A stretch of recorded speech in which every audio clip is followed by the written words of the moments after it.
Shefi diplomacisë Ferit Hoxha përshëndeti miratimin e raportit për Shqipërinë në Komisionin e Punëve të Jashtme të Parlamentit Evropian me 58 vota pro. Sipas tij, ky vendim tregon një vlerësim të qartë dhe të padiskutueshëm të përparimit të qëndrueshëm dhe të angazhimit të palëkundur të Shqipërisë në rrugën drejt anëtarësimit në Bashkimin Evropian. Rezoluta vlerëson ambicin e Shqipërisë për të përmbyllur negociatat deri në vitin 2027, duke reflektuar një mirëkuptim të përbashkët se vendi ynë ka hyrë në një fazë vendimtare të procesit të anëtarësimit. Në tërësi, kjo rezolut konfirmon se Shqipëria është në rrugën e duhur dhe se procesi i zgjerimit po prodhon rezultate konkrete.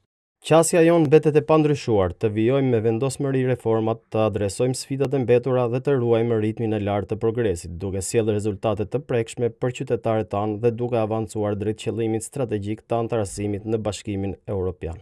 Kryetari i grupit parlamentar socialist Tauland Balla vlerësoi miratimin e këtij dokumenti nga eurodeputetët, duke konsideruar pasqyrim të progresit të madh që Shqipëria ka bërë në rrugën e anëtarësimit në Bashkimin Evropian. Eurodeputetët vlerësojnë përkushtimin e Shqipërisë në procesin e anëtarësimit në BE dhe mbështesin ambicien tonë për të mbyllur negociatat e anëtarësimit deri në fund të vitit 2027. Mirënjohej reporterit për Shqipërinë Andreas Schieder për punën serioze, objektive dhe mbështetëse në pasqyrimin e arritjeve të Shqipërisë dhe të angazhimit konsistent të vendit tonë për të çuar përpara reformat dhe procesin e integrimit evropian.